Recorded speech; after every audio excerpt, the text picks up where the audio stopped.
Let's see how much oil or gearbox fluid this thing leaked out overnight. Time for the big reveal. It's kind of hard to push it. None! There was a huge spot here. That's how big the spot was yesterday. We got it all soaked up. On today's episode of Watch Chair Go, we are back with my 2009 John Cooper Works Mini Cooper, and the rabbit hole only gets deeper.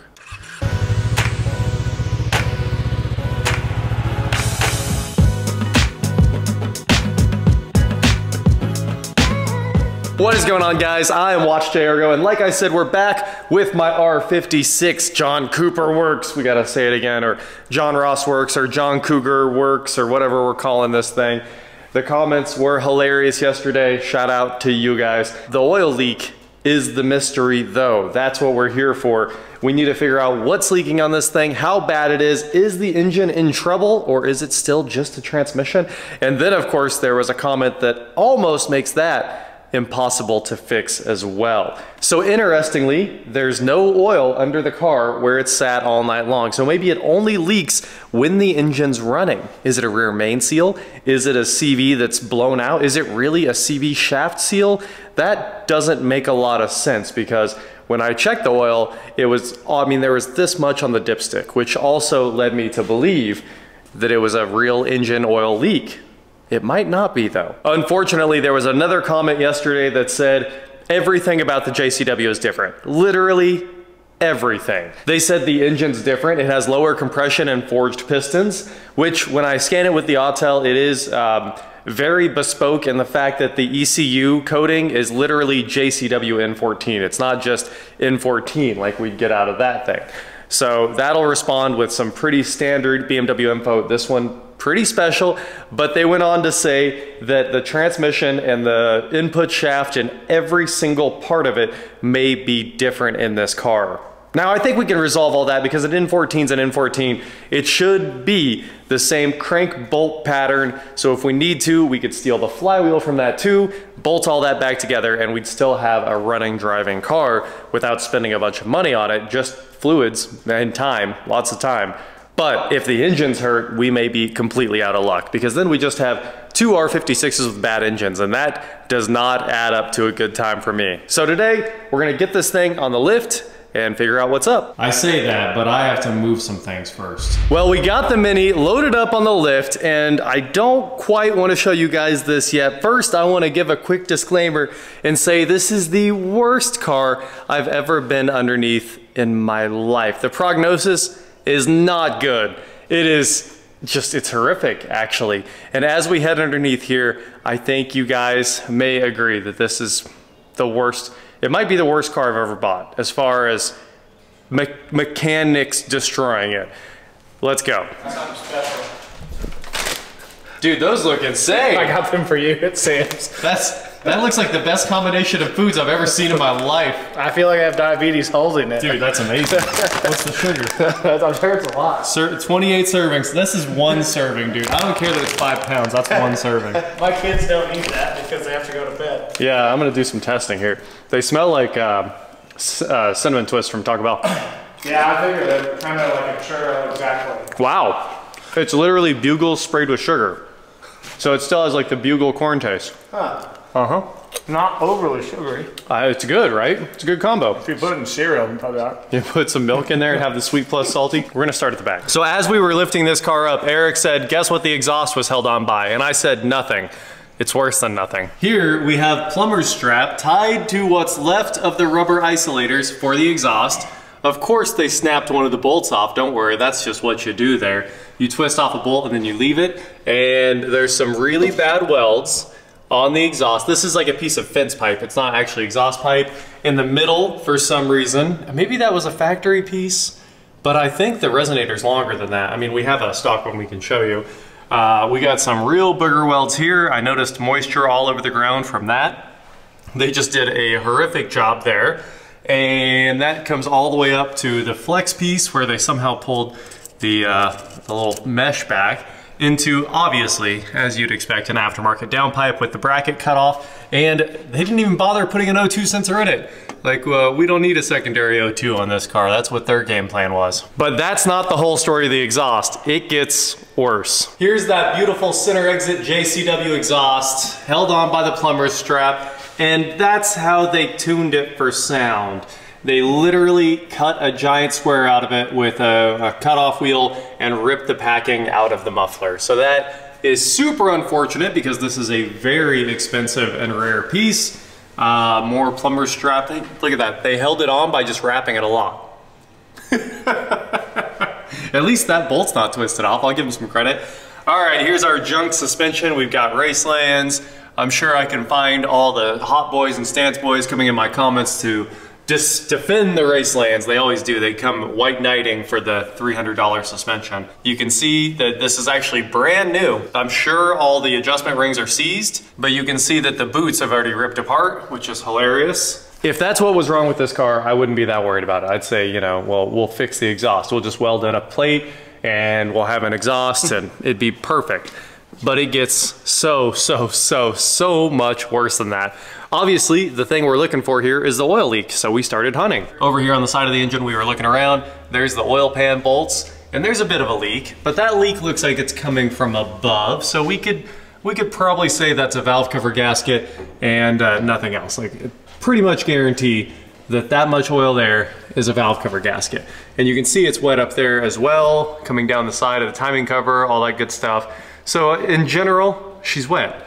And then I was like, what? The AC compressor clutch isn't hooked up to anything. It's out of its bracket's right there. And where is its connector? Like, its connector simply does not exist for the AC compressor. That doesn't make any sense. 50 million zip ties holding things together down here. And then I found this, and I think that one there was O2 sensor or something like that. I'm not sure, but obviously it's important and it's missing. That, you know, it would make sense if that was the AC because it's 2 terminals, but it's not. There's no way that could reach. The fan somehow boogered up. Don't know how that happens, but it's a thing that happened on this. A bunch of tape down here on the washer pumps, but look at that.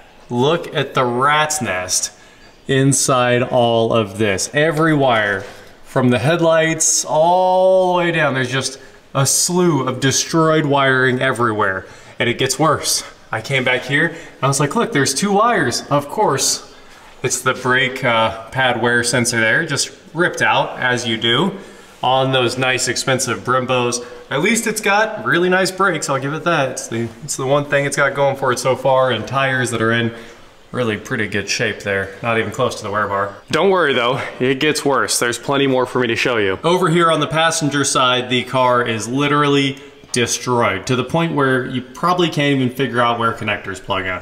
All right, well, they did unplug the bumper, so I know that one goes there-ish and that one goes there-ish, but where does that one go and what are these and why are all these T-taps in here with zip ties? And if I remember right, the horns don't work. And then of course there's a slew of wires up there by the headlight that aren't hooked up to anything, as you'd expect. It looks like those might be aftermarket sway bar end links that are in good shape, so that's something. It's got one thing going for it. And then I was like, where's this oil leak at? And I found it, it's right there, all right? There's a whole bunch of oil all over the case. Oh, the fill plug's out and the drain plug stripped out. Just that, you know, that's the other way you do that. It's not completely destroyed. I can probably get that out, but it's not good. And then go ahead and turn the wheel for me so I can see the other one turn. A lot. Let me show you something cool.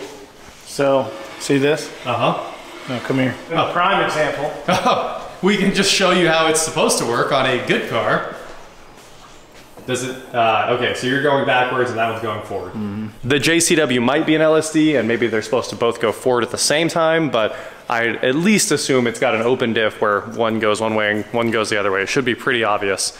So, inside the transmission, there are no gears. It just keeps getting better, doesn't it? Up here in the front, fog lights popped out. This fog light housing is ripped out of the bumper. Obviously all the grills are destroyed. And who cares about a bumper? Like, we figured a bumper and a transmission, no big deal, but this is so much worse than a bumper and a transmission. It is horrific. This is the definition of people that shouldn't have been allowed to touch cars. It does have brand new CVs in there. We can definitely tell that those are new. They might have a couple miles on them, but maybe they were poorly installed, or maybe they just left out the fill plug when they did the CVs, and that ended up causing all of the fluid to come out of this thing, and then it got hot and destroyed itself. Yeah, I put the tow hook back in. I took it out and then put it back so the bumper would stay on the car. You're like, that's my style, right? It's better than what they did. Probably never fall off. Yeah, it'll never come through there. It's just so easy. Modern problems require modern solutions. You just gotta think a little bit. Anyway, everything under here is destroyed. Hopefully the engine's okay. That's really all we have to say about this. Is this aftermarket? Has to be with these wells, right? The intercooler? Oh yeah, the intercooler's aftermarket, and I noticed it's ruined from those big run. There's a big run somewhere, right there. I don't like that run, or somewhere in there. That's what when you drive with no bumper, and that's yep that high off the ground. You ruin your new intercooler. So that's a piece of junk intercooler in there. Oh, I'm sure it's a cheap one. Oh wow, the level sensors are intact. It looks like the wires aren't for the headlights, but the level sensors themselves, both of them are intact, which is crazy for a BMW there. She's a lot worse than we thought. Let's give her back. 6 more hours. We just had this conversation. It would not be a bad deal to we'll take the wheels off of it. Yeah, they can have our wheels. And then we'll take these wheels. We'll put the other wheels on it. We'll be even. Don't give us any money back. Here's your car. Here's one of the reasons we bought this. If we didn't fix this and sell it, which is what we wanted to do. We wanted to fix it and sell it. But obviously it's probably not worth more than like 6,000 or 7,000 at the end of the day. I don't know. The closest John Cooper Works I could find on CarMax's website last night was $27,000. I mean, $27,000. If we put the proper exhaust back on it, put the right suspension back on it. Yep. And fix the front with all its little wire. I mean, you could have those lights fixed up. I can rebuild the harnesses, but it turns out the transmission is probably bespoke. Well, this is going to be a Cooper S JCW. This, if we're fixing it, it's a Cooper S JCW, that's for sure. One of the reasons we bought this is because if anything goes wrong, the wheels, these cross spokes are worth $750. The brakes are about $1,000. The engine obviously should be a couple $1,000s, but we don't know. You know, we can't be completely sure of its condition. Why is it low on oil? What's going on? Yeah, we'll need to do compression, leak down, and then fill it up and see if it leaks. I think that's everything we need to see. I didn't see any problems with the suspension, but the car itself is just destroyed. And the AC definitely doesn't work.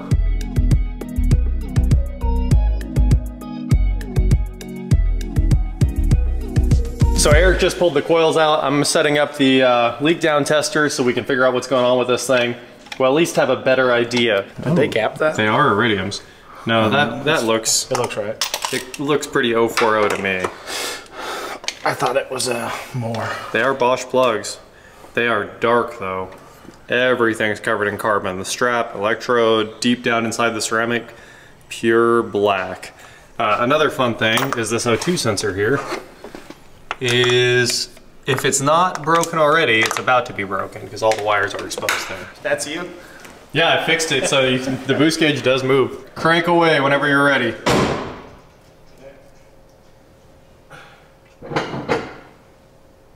Well, you can leave it in gear. Nothing happens.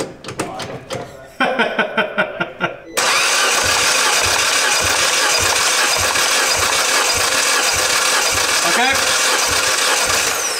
All right, 150 on one. Did you see the check? How do you even open that? Slide the lid back. I'm sure nobody knew. But I guess if we like cross out whoever's name's on there and write our name on it, we might be able to get 300 bucks out of it. Oh wait, no we won't. It was mobile deposited, wasn't it? It's from 2020. They endorsed it in 2020, so I think it's This isn't even the guy we bought it from.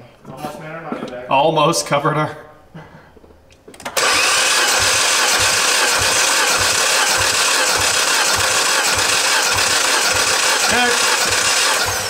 Well, the reality is it was building towards 150, but it sure wasn't 150 there. We'll call that 135.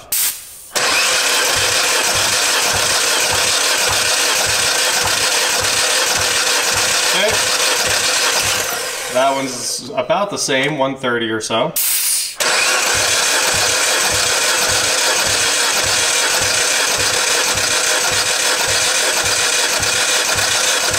right, kill it. Well, it's that one's 130 on the dot in reality. So. They go in decreasing order: 150, 140-ish, 135, 130. That's where we're at on compression. Really weird that it's going down across the board. Time for some leak down.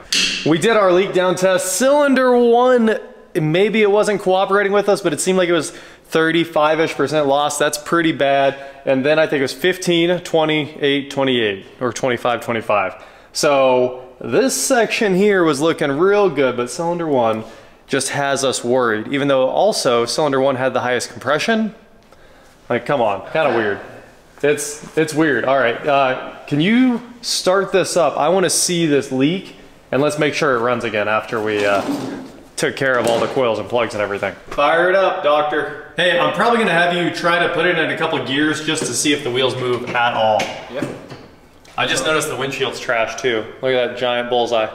We can fix that, that's not a problem. We can fix that. All right, go for it.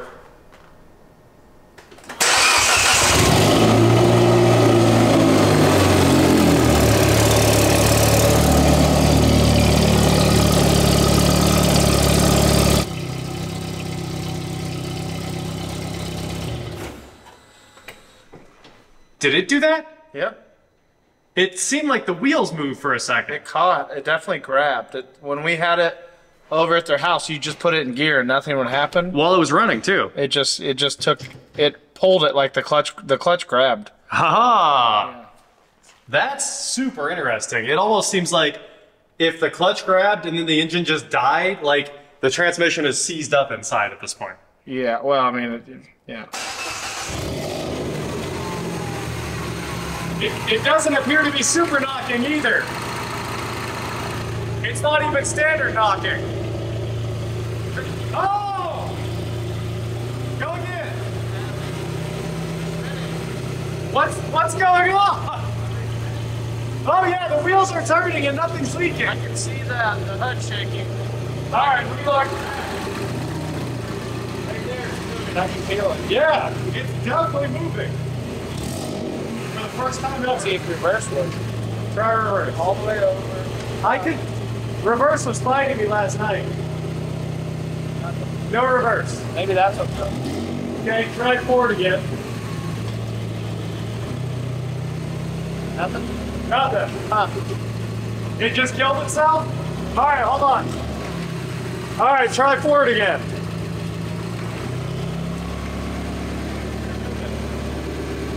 It's not moving. What gear are you in? Doesn't matter, it's doing that same thing. All right, let me give you a spin. I'll try spinning them both.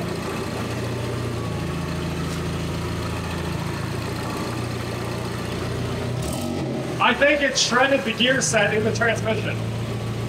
I think it just ate everything into pieces. I hear the gears spinning in there. There's the leak. Let's take a look at this fancy exhaust here. You got me. Well, this day started by looking like this car was not long for this world, but now after a bit of work and, you know, troubleshooting the engine sounding great as soon as we ran it, I'm kind of thinking we could get away with our transmission swap.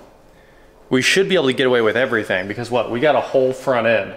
So even if the CVs are different, we could swap CVs. If the, you know, the output shaft's different, if the input shaft's different, we can swap flywheels. We can literally change everything over until it fits on this car for real.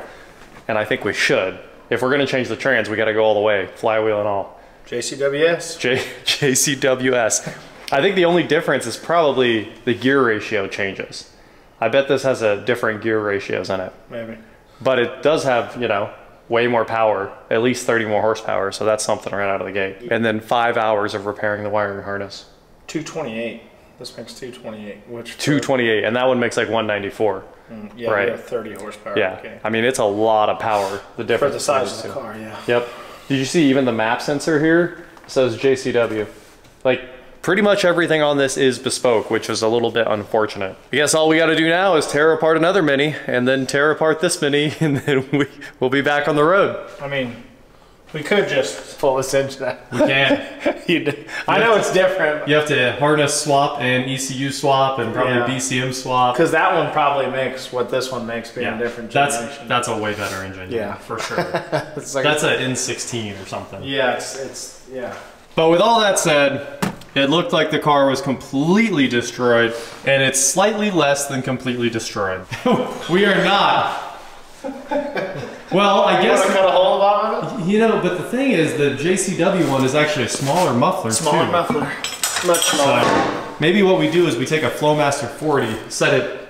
Yeah, we take that's the mini resonator, isn't it? And then, cut the tip off. See, this is the mini exhaust. That's what it's supposed to look like. Yeah, ours is trash. That was old man owned, so that one was really unmolested. Yes. You know, yeah, sure, it's a Cooper S, but they're the exact same year. Yep. Car, and this is the whole underside. Here we've got the cat and the resonator. What we could do is put the resonator back and delete the muffler, and we'd have everything sorted out. Yeah. And just cut the tip off and leave the tip. Yeah, we have to leave the tip. You gotta have the tip. The tip's the most important part of that whole car. That's how you know it's the good one. I knew we were in trouble when it was all the way to the right when we bought it. Yep. And I took it with my foot and pushed it, and it's now perfectly centered. I was like, well, it's not in its rubber. Maybe that's why they did the strap, so they could move the exhaust. Full adjustable exhaust. Fully adjustable. They probably just banged it off the rev limiter all the time trying to shoot flames. We also found some papers in the glove box about taking this thing to IFO. So they were probably out racing it and just beating this car in general. Which is fine if you don't do whatever. Like, there's no reason for all the wire hack job. It ain't that. No. It's not that hard to plug the lights back in. Super easy. I mean, I will say the aftermarket headlights, you do have to tap the turn signal wires out of the bumper. That's a real thing. Minis are not plug and play with aftermarket headlights. And they shouldn't be. Like, you should just buy factory headlights. They're really, really good and really, really expensive. But we can repair it, I think. I think we can put this thing back together and have one really fun hot hatch. So that is it for today, guys. Thank you so much for watching. Don't forget to head on over to shop.watchjairo.com for cool shirts, not like this. And please like, share, subscribe, do whatever you want to do. And I will talk to you next time. That's the same exhaust again. Okay. We have S exhausts for days. Anybody want to fix their S, we'll hook you up. We could throw that interior in it. We do have a perfect white interior. I mean, it's really just one seat. I think they plug and play too, because that's heated white too. Those seats aren't bad. There's no chance I would take the red interior out. Yeah, it's so sick. If we could just fix, I mean, I'll call on it. If we could just fix the bottom. Fix the seat, swap the transmission, get the suspension out of this and put it on here. Oh, yeah. Yeah, because we got to throw the Racelands away. Yeah. And it would be a good car again. Good. It's not that beat. It just had someone who didn't know how to put it back together. It's that beat. We've seen a lot worse. We've seen bad, but I mean, it's not fair, but after the last Walker video, some people were concerned. They were calling me out for not having the single wide rear wheel that I said you have to have to stripe correctly, and you do. And now I have it. You can see clearly that now we have the single wide. We've got the old doubles off of there. The dealership hooked us up with, when we bought this machine, they gave me the single wide and said just bring a set of doubles back. So I've got 2 sets of doubles, one on the parts mower, and then the good one on my mower. And we just finally put the tube in here. Before we were just running it without the tube, it was doing just fine. But now we've got the front wheels, greased all the bearings. Man, those old school bearings, it's got giant needle bearings in those wheels.